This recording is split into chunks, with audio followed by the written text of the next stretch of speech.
कुंज बिहारी जय राधा माधवा कुंज बिहारी जय गोपी जन वल्लभा गिरिवरधारी जय गोपी जन वल्लभा गिरिवरधारी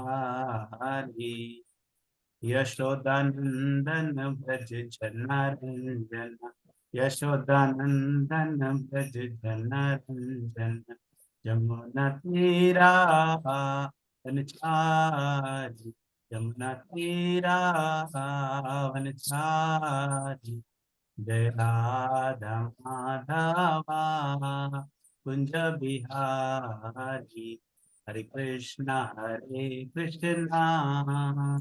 कृष्णा कृष्णा हरे हरे हरे राम राम राम हरे हरे जय प्रभुपदा जय प्रभुपदा प्रभुपदा जय प्रभुपदा जय गुरुदेवा जय गुरुदेवा गुरुदेवा जय गुरुदेवा नित्य गौरा हरि बोल हरि बोल हरि बोल नित्य गौर हरि बोल Prabhupada ki jai, Patita Pawan Guru Maharaj ki jai, Prabhupada Premanande. So Hare Krishna, I'll be sharing my screen and one of you please confirm if you are able to view my screen. So today's topic is we have been chanting Hare Krishna Maha Mantra from the beginning of the Japa session. So today's topic is that, why to surrender to only Krishna. So this is something which many times it comes to our mind. And I think with this topic, it will be clarified. And in the end of the session, we will hear from other devotees if they have any questions or any clarifications. So is my screen visible? Yes, Prabhuji. Thank Yes, you. Prabhu. So topic is why to surrender to only Krishna, because we keep hearing that if you surrender to Krishna, this will happen. If you surrender to Krishna, this will happen. Ultimate goal is that we should surrender to Krishna. But I've added here a word only, because if you're surrendering to Krishna and many other people, then it will be difficult. But when we surrender to only Krishna, then Krishna is going to be our savior. We will hear more about this topic as we progress. So Lord Krishna, in the end of the Bhagavad Gita 18th chapter, Krishna is telling this shloka very clearly. He says, Sarva dharman parityaja mam ekam sharanam raja aham tvam sarva papebhyo mokshayashyami ma sucha. So what is Krishna saying here? Krishna says, abandon all varieties of religion and just surrender unto me. I shall deliver you from all sinful reactions. Do not fear. So many times people think religion means only different Hinduism or Islam or something. No, no, no, it does not mean that. It means that so many rituals which we are following, which are not sanctioned by the scriptures. So Krishna is saying, abounding all those kind of varieties of, rituals which you have created, but you just surrender unto me, because when you surrender unto me, what is going to happen? He says, I am going to deliver you from all sinful reactions. And Krishna says, do not fear. Many times we are scared, right? Oh, if I surrender to Krishna, then I think something wrong will happen. Oh, there are so many devatas, somebody will get angry. But see, Krishna is promising here very clearly that do not fear. Okay, so here this word sarva word is very important. The word sarva is coming two times. If you see sarva dharman and then sarva papibhyo. So sarva means, so the amount of surrender we do, that amount of material desires and anxieties we can get free from. So we are mainly suffering from these material desires. Sometimes we have desire to get this, get that, achieve this, achieve that. And if you are not able to achieve that, if you're not able to get something, so we become in anxiety. So here, if we take full surrender, full shelter of Krishna, then Krishna is going to protect us. Sarva Dharma, the more you surrender, the more we are going to get protection from Krishna. So Prabhupada is giving this example. A glass is half filled. So if the glass is already half filled, you can fill the glass only half, 50%, because that glass is already 50% filled with something. So Prabhupada is saying, if you are 10% surrendered, then 90% of material desires will be present within us. If we are 20% surrendered towards Krishna, then 80% will be the material desires. In the same manner, if we are 50% surrendered to Krishna, then 50% will be the material desires. The more we surrender, the less material desires are going to be. So some might think, what is the problem with the material desire? The whole problem with the material desire is that we get some desire and we want to enjoy that. And if it is not, if it is happening, it is good. But if it is not happening, we become very, very angry. We become in full distress and anxiety. And it is not possible for everybody to achieve everything. Correct? We may achieve few things, we may lose few things. So we must learn how one should behave when you have lost the battle. Winning the battle is, every motivational speaker is speaking about how to win a battle, but nobody is telling that if you lose a battle, how you are going to safeguard yourself, how you can deal with that failures. So that is something which is important, and that happens when we are surrendering to Krishna.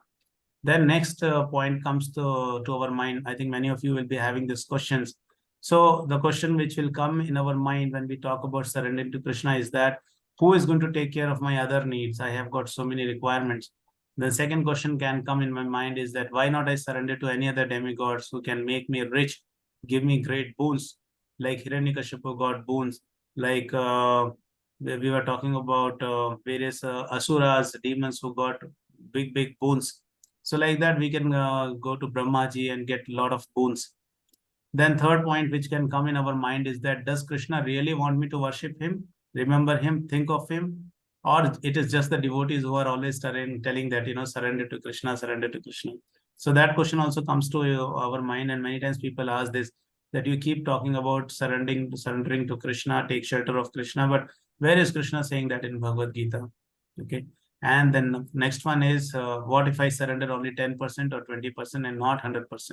So we will see from the evidences which are there from the scriptures that these questions are answered by Krishna himself. So let us go to first question. First question is, who will take care of my other needs? Okay. So see, in Bhagavad Gita 9.22, Krishna is telling this shloka. He says, Aranyas chintayanto mam ye jana पर्युपासते तेषां नित्याभियुक्तानां योगक्षेमं vahamihem. So Lord is saying, but those who always worship me with exclusive devotion, meditating on my transcendental form, to them I carry what they lack and I preserve what they have. So see, Krishna is giving this guarantee. Who is going to take care of other needs? Krishna is telling that I am going to carry what you lack and I'm going to preserve what you already have. But what is the condition? Krishna says, those who always worship me with exclusive devotion. Our devotion is not mixed, it is exclusively for Krishna. So then Krishna becomes very happy, and then Krishna reciprocates in this manner. He takes this guarantee. He says, I'm going to carry what you lack and I'm going to preserve what you already have. Okay. So next question, which we were spoke about, was why not I surrender to other demigods and who can make me rich. Correct. So see, in Bhagavad Gita 7th chapter, this shloka is there are many shlokas which are mentioned here, but the purpose is not that we disrespect the demigods. It is not that. They are also the great devotees of the Lord, and we respect them equally. We really respect them a lot for, but we do not want to worship, because they will also not like it. The example is that there is a deputy general of deputy commissioner of police is there, and in front of that there is one havaldar is there who is very efficient. So we go in front of both of them and we start glorifying the Havaldar, that you are the supreme, you are the only one, you are the most intelligent. So the DCP will also not like it, and even the Havaldar will not like it. He will think that, okay, you are embarrassing me, and DCP will think, see, I'm giving all these facilities to this police Havaldar who has done great job, but see, no recognition is coming for me. There is nothing coming for me. So in the same manner, demigods do not like when we disrespect Krishna and we go to them thinking that, okay, I don't want to worship Krishna, I want to worship you. So even they do not like it. So in 7.19, it is mentioned that after many births and deaths, he who is actually in knowledge surrenders unto me, knowing me the cause of all causes and all that is Such a great soul is very rare. Krishna is himself is telling. Then 7.20, 7.21. There are so many shlokas which clearly mention that we must worship Krishna and not deviate our worship, not mix our worship with various other kind of worships. And see 7.22 Bhagavad Gita, Krishna is saying, endowed with such a faith, he endeavors to worship a particular demigod and obtains his desire. But in actuality, these benefits are bestowed by me alone. So even if you get something from a demigod, don't think that it is a particular demigod giving you something. Even that is sanctioned by Krishna. It is so these benefits Krishna is saying are bestowed by me alone. So see such a wonderful thing. You are getting anything with from Krishna only. So why not be surrender to Krishna? And then 7.23, Krishna is saying, men of small intelligence worship the demigods and their fruits are limited and temporary. So that is the reason why it is said men of small intelligence, because they are asking for something which whose fruits are very, very limited, very, very minute for time being temporary. So that is why Krishna is telling that they are men of small intelligence. And then Lord is saying, those who worship the demigods go to the planets of demigods, but my devotees ultimately reach my supreme planet.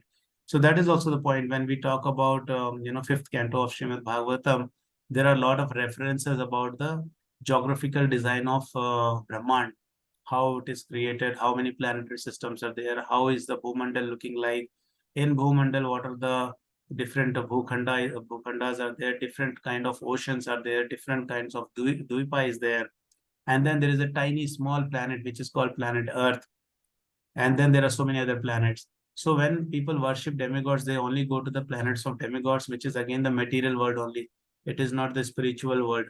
So that is why they lose this chance of going out of this material world. So it is very important that we understand these, nitty gritties very carefully, and without disrespecting anybody, we should focus our attention towards the supreme personality of Godhead and come out of this cycle of birth and death. So that was the second question. Third question which comes to our mind is, does Krishna really want me to worship him, remember him, think of him? Have you not heard work? Have you not heard work is worship? So many times people say work is worship, karm hi puja hai. And why you're saying we should worship Krishna? But see, Krishna himself is telling in Bhagavad Gita 9.34, and this is a very important shloka where Krishna is repeating this shloka. If you see the first two lines, it's a repetition because Krishna wants us to follow this. So Krishna is saying, Man mana bhava mad bhakto, madhya jimam namaskuru, mam eva shashik yukta evam, atma anam mat parayana. Krishna is saying, engage your mind always in thinking of me, become my devotee, offer obeisances to me, worship me, being completely absorbed in me, surely you will come to me. And see 18.65, Krishna is again saying, Man mana bhavo mad bhakto, madhyaji mam namaskuru, mam eva shaishi satyam te, pratijane priyo asmi me. Krishna is saying, always think of me, become my devotee, worship me, and offer your homage unto me. Thus you will come to me without fail. I promise you this because you are my dear friend. So, see, Krishna is telling two times. It's very easy. Always keeping our mind in the thoughts of Krishna and becoming the devotee of Krishna, worshipping Krishna, and offering bhogas to the Lord. Such a easy method to surrender to Krishna. So yes, Krishna wants us to worship him, and that is what is confirmed in Bhagavad Gita 9.34 and Bhagavad Gita 18.65 as well. So let's move on to the last question. What if I surrender only 10% or 20% and not 100%? So Krishna is telling this answer also in Bhagavad Gita 4.1. Krishna is saying, Ye yatha mam prapadyante tam stataiva bhajami aham mam vartante manushya partha sarvasha. Translation. So Krishna is saying, as all surrender unto me, I reward them accordingly. Everyone follows my path in all respects, O son of Pratha. So if we surrender 10%, so Krishna is going to reciprocate only 10%. If we surrender 20%, so Krishna is going to reciprocate 20%. If we surrender 100%, so Krishna is going to reciprocate 100%. And that is how you see so many devotees, they have so much love for Krishna because they are trying to surrender to Krishna as much as possible. And Krishna is also reciprocating with them. And that is why they have that joy, that happiness in their heart, which is allowing them to continue their Krishna consciousness happily without committing any offenses.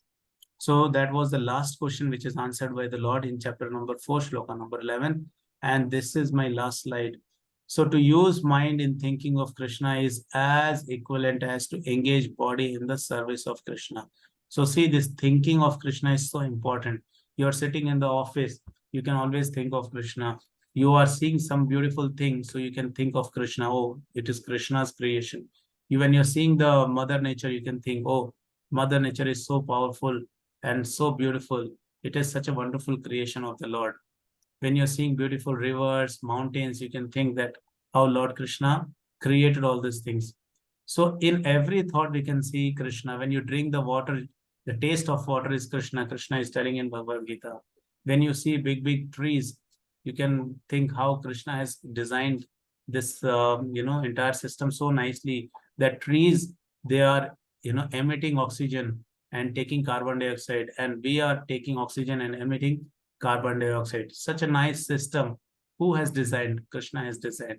When you see these planets floating in their orbits, you can remember Krishna is telling in Bhagavad Gita that these planets are put into orbit because I enter them.